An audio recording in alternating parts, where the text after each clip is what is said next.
सर्वे भवन्तु सुखिनः सर्वे सन्तु निरामयाः सर्वे भद्राणि पश्यन्तु मा कश्चित् दुःखभाग् भवेत्।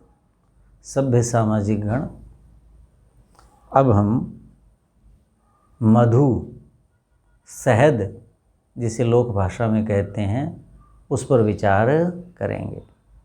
शहद हमारा जो जन्म होता है मानव का, तब से लेकर और अंतिम यात्रा तक हम उसका उपयोग करते हैं।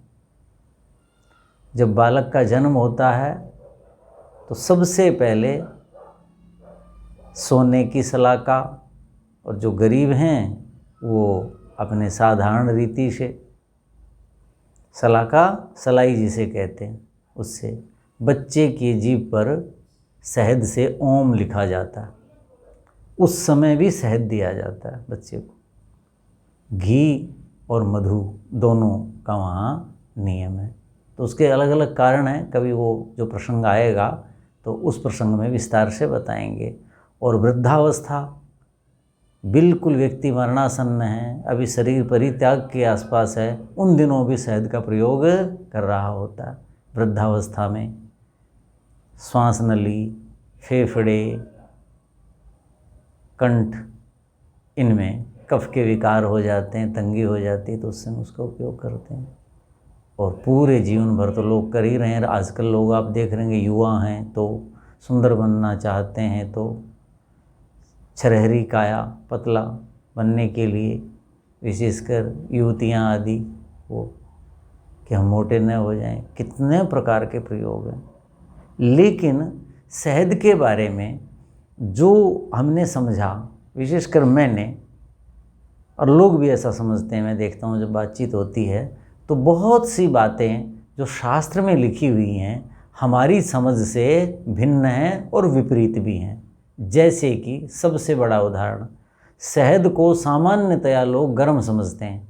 सर्दी की ऋतु में शहद का प्रयोग करते हैं। खांसी हो गई, ताली शादी के साथ, ट्रिकटू के साथ शहद मिला करके और ले लो जी। कितनी ऐसी चीज़ें हैं। बत्ते को शहद चटा दो जी, खांसी आ रही है जी, ये कर लो जी। तो क्या सोचते हैं कि भाई सर्दी के कारण कफ हुआ है, श्वास में तंगी आई है, गला रुका है, ये हुआ है, सर्दी लग गई है, दूध में शहद डाल करके ले लो, गर्मा गर्म ले लो भाई, शहद चटा दो भाई। तो लोग क्या सोचते हैं कि ये सर्दी का निवारण करता है। निवारण, सर्दी का निवारण कौन करेगा? जो गर्म चीज़ होगी वो निवारण करेगी।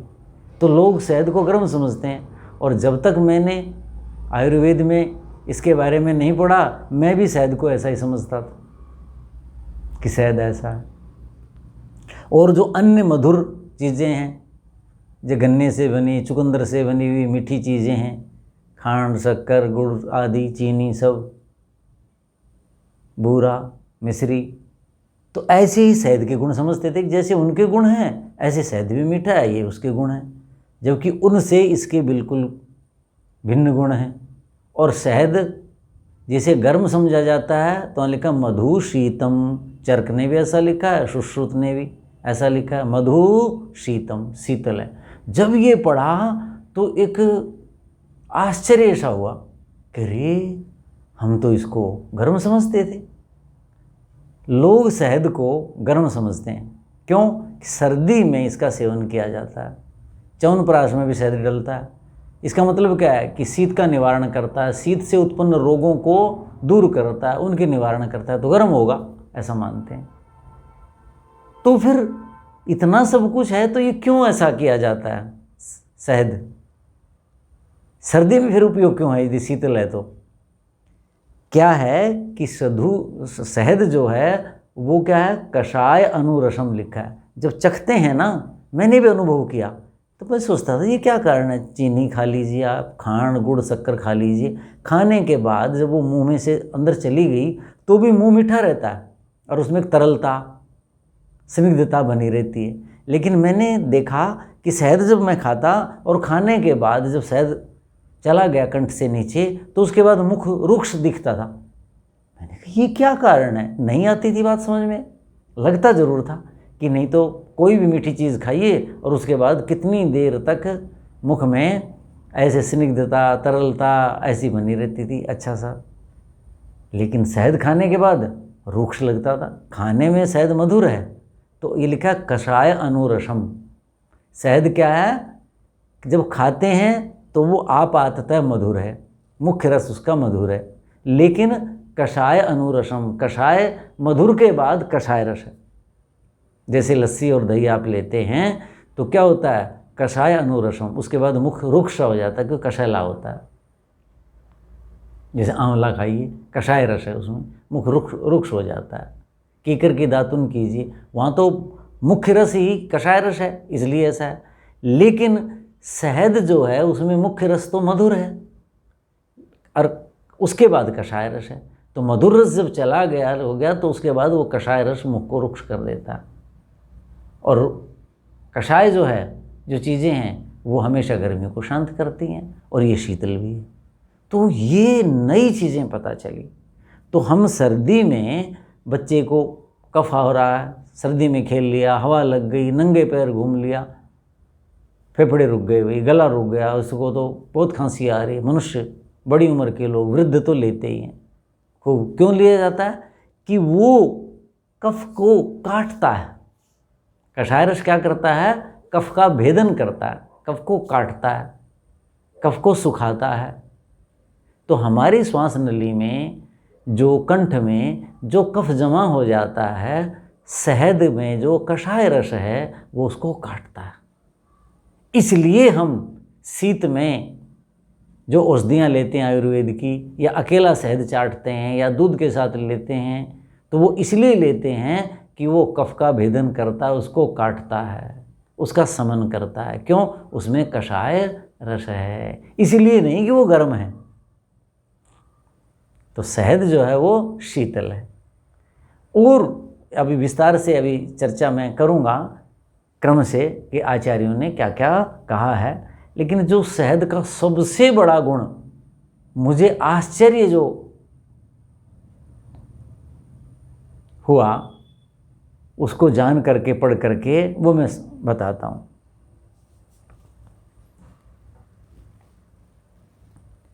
– 2012 में दैनिक जागरण में एक शोध पर लेख आया, यानी समाचार आया, कह लीजिए शोध हुआ था, उसको समाचार के रूप में दिया। वो 1 सितंबर 2012 दैनिक जागरण में मैंने पढ़ा।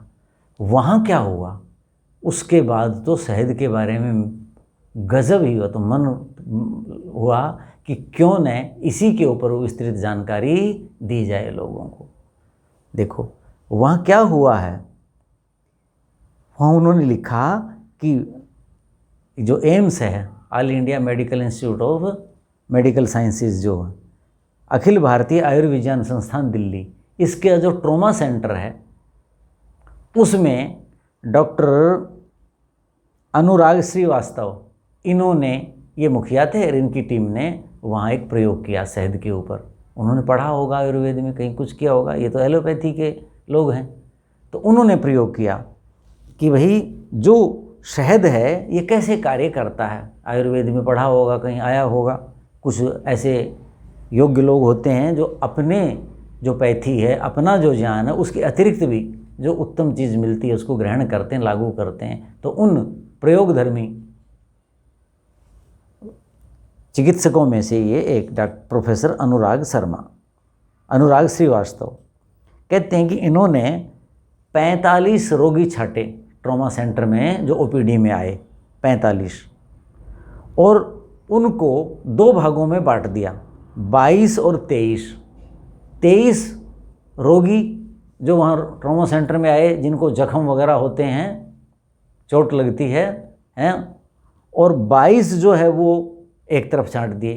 23 वो लोग छांटे कि भाई आपका शहद से इलाज करेंगे, आपके जो घाव हैं, जो चोट लगी हुई है, उसको शहद से उसका उपचार किया जाएगा, ठीक किया जाएगा।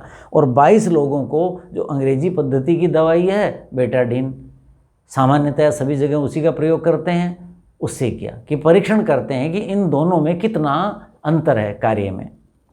तो वो आगे लिखते हैं कि कुछ दिन के बाद पूरे 45 लोग नहीं रहे, 3 रोगी छोड़ गए।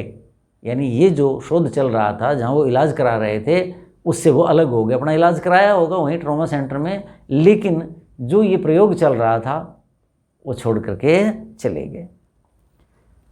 तो एक तो शहद वाला छोड़ गया और 2 बेटाडीन वाला जो ग्रुप था उसमें से। अब बच गए कितने? 22 तो शहद वाले बच गए, और जो है 22 में से 2 चले गए 20 जो है वो बेटाडीन से, जिनका इलाज किया जा रहा था, रोगों को, घावों को ठीक किया जा रहा था वो। यानी कुल 42 रोगी रहे अंत तक, 3 बीच में छोड़ गए। तो वहाँ जो है, जो उन्होंने लिखा हुआ था जागरण वाले ने, वहाँ क्या लिखा हुआ? 6 सप्ताह तक उनका वो इलाज हुआ, और 6 सप्ताह यानी इसका मतलब बड़े घाव होंगे। और वहाँ जो है परिणाम जो आया, क्या आया? शहद का जो प्रभाव था बीटाडीन की अपेक्षा 4 गुना अधिक था। 4 गुना अधिक सामर्थ्य वहाँ शहद की सिद्ध हुई।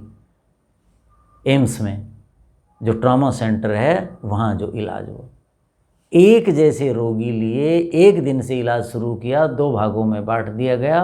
22 एक में और 20 एक में रहे, 45 थे, 3 छोड़ के चले गए थे। तो वहाँ लिखा है कि 4 गुना शहद जो है उसने अपना परिणाम दिखाया। देखिए, अर्थात जो घाव जो भरा, परिणाम क्या हुआ कि घाव जितने 4 दिन में बीटाडीन ने जो घाव भरा, शहद ने वो 1 दिन में भर दिया। 16 दिन में बीटाडीन से घाव जितना भरा, शहद ने 4 दिन में वो भर दिया, यानी 4 गुना। ये लिखा है। तो कहते हैं क्या प्रभाव हुआ? एक तो घाव जल्दी भरे, शहद की पट्टी जिन पर की गई, शहद जिन घावों पर लगाया गया मरीजों के, और बीटाडीन वाले जो हैं उनको यानी 4 गुना नीचे रहना पड़ा, यानी बाद में ठीक हुए वो ठीक, ये कहा। और क्या हुआ? कहते हैं घाव जल्दी भरे और पट्टी बदलने के समय भी कम दर्द हुआ। जब पट्टी बदलते हैं, आप देखते हो पट्टी चिपक जाती है घाव पे, निकालते हैं तो दर्द होता है रोगी को। तो जो घाव भर रहे थे उसके साथ साथ पट्टी बदलते समय जो दर्द हो रहा था रोगी को, बीटाडीन वालों को जो दर्द था, घाव की शहद की पट्टी जिनको की गई थी उनके दर्द भी कम हुआ। इतना परिणाम हुआ, कितना सुखद आश्चर्य हुआ, ये हुआ। अब उन्होंने बताया कि ये शहद कौन सा था। कहते हैं ये शहद नीम के वृक्ष का था, अर्थात नीम के वृक्ष के ऊपर। तो हम बचपन से सुनते आए थे, गांव में भी देखा था और भी देखा, बाहर भी देखा कि भाई ये नीम का शहद है, ये नीम का शहद है, ऐसा सुना था, लेकिन ये नहीं पता था कि इसका ऐसा परिणाम है।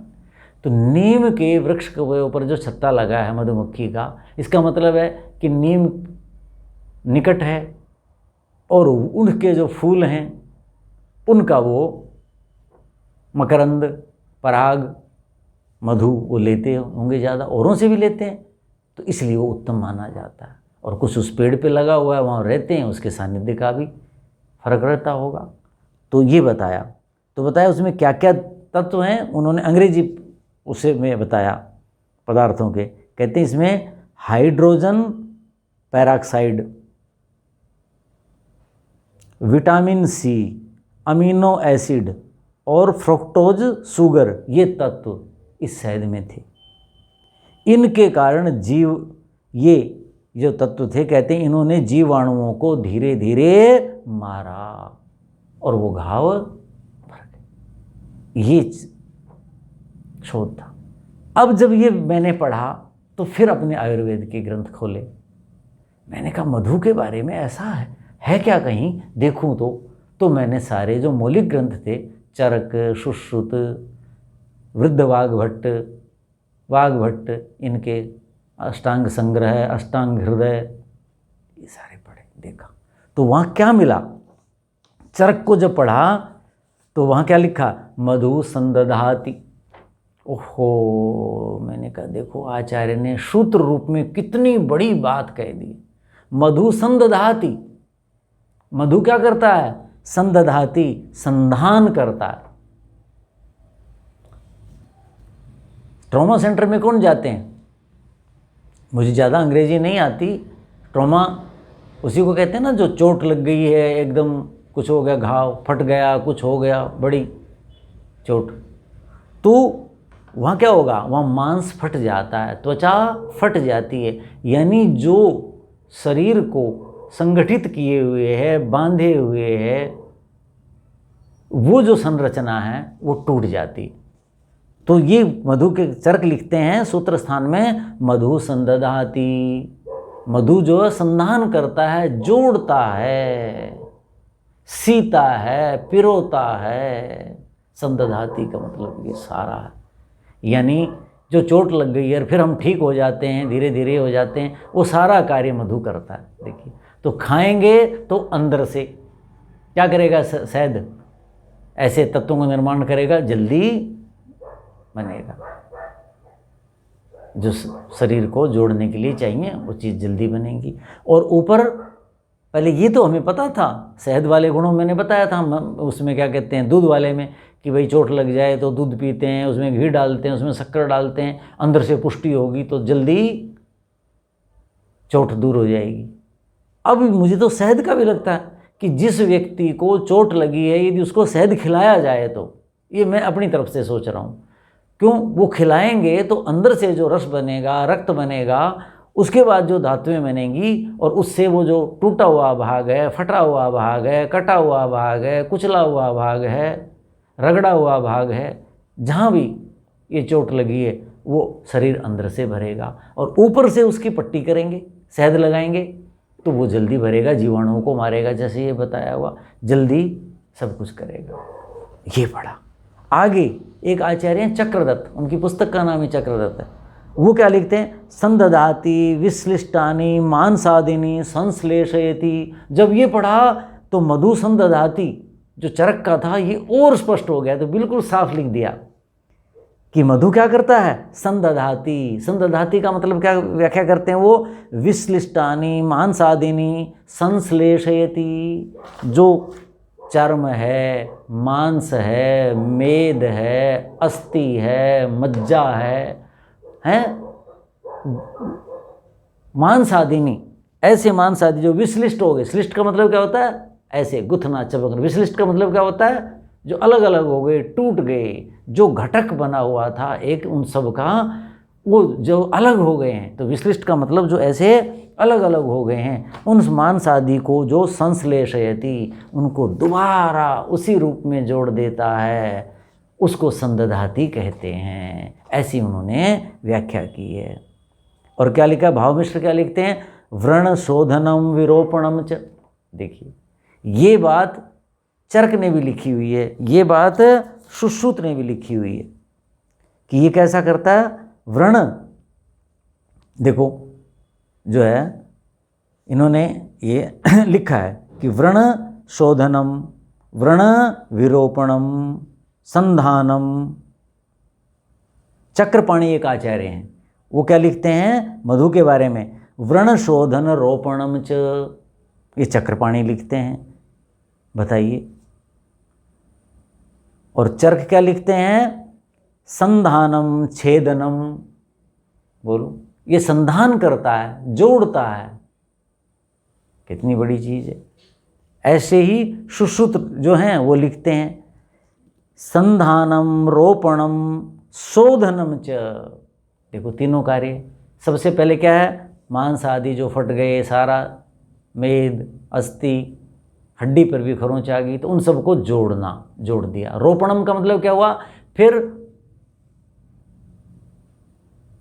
मांस का बढ़ना, वो सारी चीज़ें जुड़ जाएं और उसी रूप में जब वो घाव भरना, जिसे आप रोपणम का मतलब क्या, भरना, ये मान लीजिए लोक भाषा में कहते वो कार्य करता। और क्या कहा, शोधनम। शोधनम का मतलब क्या हुआ, उसमें जो विकार आ गए, पस पड़ गई है और कोई विकार आ गए हैं, जीवाणु पैदा हो गए हैं, आगे बताया था ना, जीवों को मारते हैं वो तत्व बताए थे।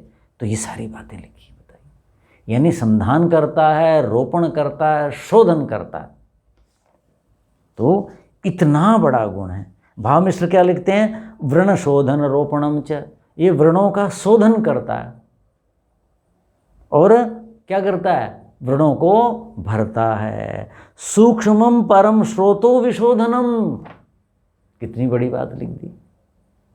सूक्ष्म से सूक्ष्म जो स्रोत हैं हमारे अंदर हैं जी, सिराओं से भी छोटे और छोटे और छोटे जो दिखते भी नहीं, कहते हैं उन स्रोतों का ये शोधन करता है।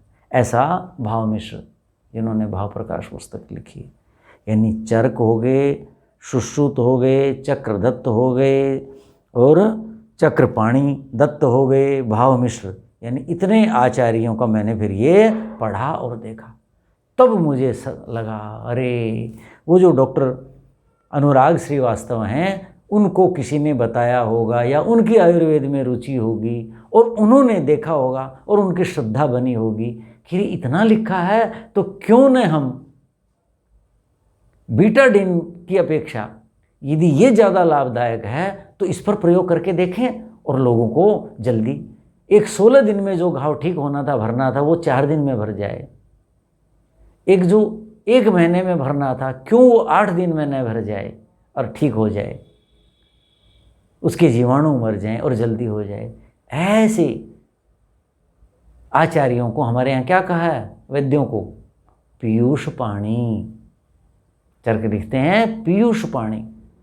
वैद्य को, चिकित्सक को पीयूष पाणी होना चाहिए, उसके हाथ में अमृत होना चाहिए, यानी वो जिसको छू दें बस ये समझो उसको लगे कि मुझे अमृत का स्पर्श हो गया। छूने से ही कितना उसका रोग तो वैसे ही दूर हो जाए। तो इस प्रवृत्ति के रहे होंगे, नहीं तो क्या था, सीधे आए, दवाइयाँ लगा दी, भेज दी। ऐसा शोध कर रहे हैं, इसका मतलब कितना इनका चिंतन परोपकार परक हुआ होगा। चरक लिखते हैं कैसा होना चाहिए, आतुरेभ्य न दुर्येते जीवितस्यपि हेतु, अपने जीवन के लिए भी कभी रोगी से द्रोह न करे, पीयूष पाणी हो, ऐसा होना चाहिए। तो तब उन्होंने सोचा होगा, और देखिए अब ये चीज़ जो उनके पास आई होगी और उसके बाद आने वाले रोगियों को कितना लाभ हुआ होगा। तो शहद की बहुत नई चीज़ जो मुझे मिली, जिसने बहुत ज़्यादा प्रभावित किया, मैंने सोचा पहले वो चर्चा आप लोगों से कर दूं। तो मान्य सज्जनों, अन्य जो क्या क्या गुण हैं, कैसे कैसे काम आ सकते हैं, हम अगले व्याख्यान में उसकी चर्चा करेंगे। तो आज का ये व्याख्यान हम यहीं समाप्त करते हैं, शेष अगले व्याख्यान में चर्चा करेंगे। ओम शांति शांति शांति ओम।